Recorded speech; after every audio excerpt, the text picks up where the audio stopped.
Ensuite, passons au département. Il faut savoir que pour mettre fin à la confuse mosaïque des circonscriptions administratives de l'Ancien Régime et pour remplacer les anciennes provinces qui étaient gérées par les gouverneurs et les intendants, il y a eu deux lois, les lois des 15 janvier et 16 février 1790, donc une année après la création des communes, qui a créé donc 83 départements d'une superficie telle que le chef-lieu de département ne puisse être à plus d'une journée de cheval de chaque point du territoire délimité. Le département est devenu peu à peu, au fil de l'eau et des années, le support d'une identité territoriale et d'un attachement des populations, d'où la difficulté d'y porter atteinte. En effet, depuis la loi fondamentale du 10 août 1871, l'autonomie du département par rapport au pouvoir central s'est affirmée. La France de nos jours compte 96 départements en métropole, 5 en outre-mer. Le département le plus peuplé est le Nord, avec environ 2 600 000 habitants, et le moins peuplé est la Lozère, avec environ 77 000 habitants.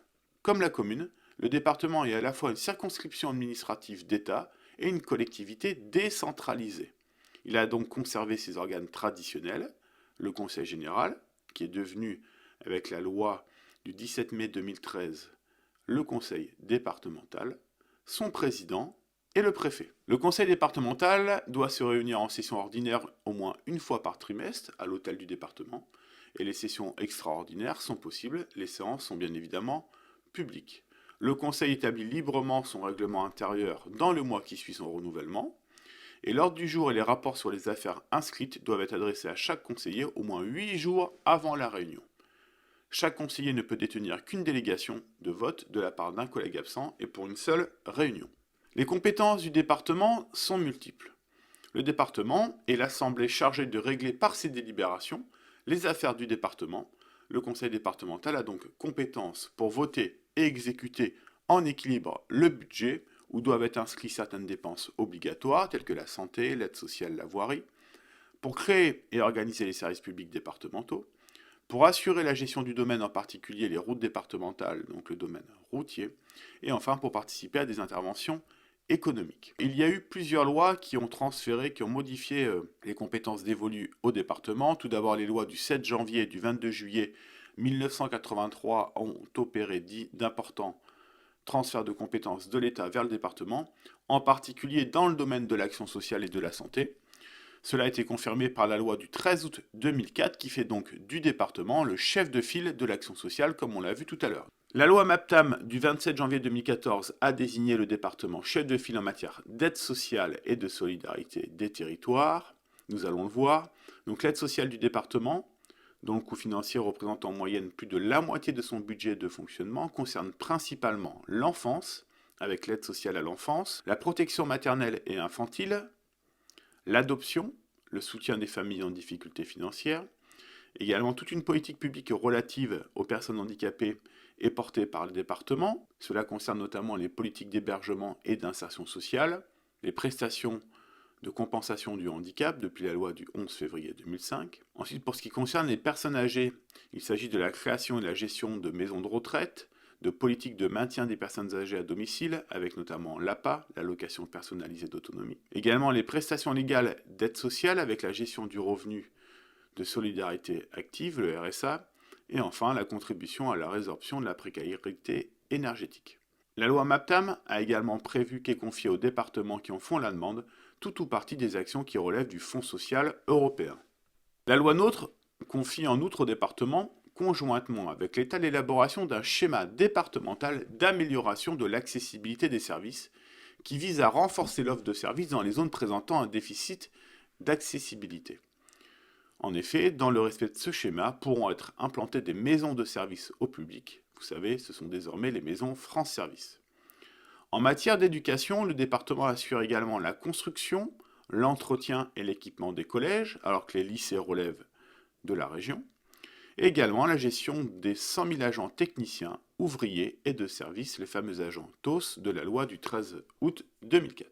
En matière d'aménagement et de transport, l'action du département concerne notamment l'équipement rural, le remembrement, l'aménagement foncier, la gestion de l'eau et de la voirie rurale, en tenant compte des priorités définies par les communes avec la loi de 1983, Également les services de transport spécial des élèves handicapés vers les établissements scolaires, qui seuls demeurent à la charge du département. En effet, à compter du 1er janvier 2017, ont été transférés du département à la région tous les autres transports, transports scolaires, transports routiers non urbains, les lignes ferroviaires d'intérêt local, la desserte des îles.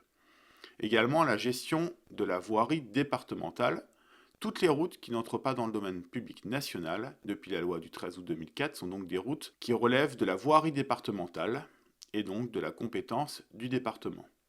La loi NOTRe a également donné au département la possibilité de financer les itinéraires routiers d'intérêt régional et identifiés comme tels dans un schéma régional, le SRADET.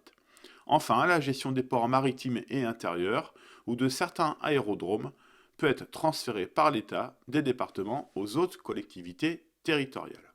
Nos fameux pompiers, le SDIS, le service départemental d'incendie et de secours, qui est chargé de la protection contre les incendies, eh bien il s'agit d'une compétence du département. Le département a également une compétence culturelle.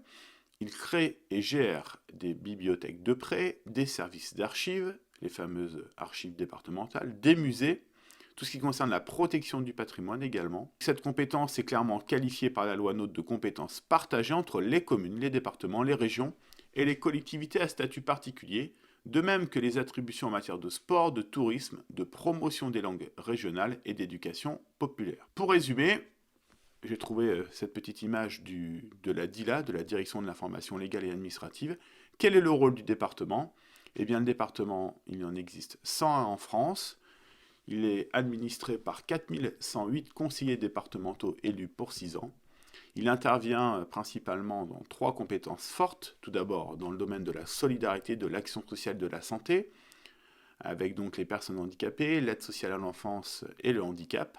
Le département instruit et finance le RSA et l'allocation aux personnes autonomie, l'APA. Ensuite, l'aménagement durable du territoire, la protection des espaces verts, la voirie départementale, les SDIS, comme nous le voit. Ensuite, l'éducation, la culture, le sport, les collèges, la sauvegarde du patrimoine, les bibliothèques de prêt, les infrastructures sportives, certaines en tout cas, et les musées départementaux.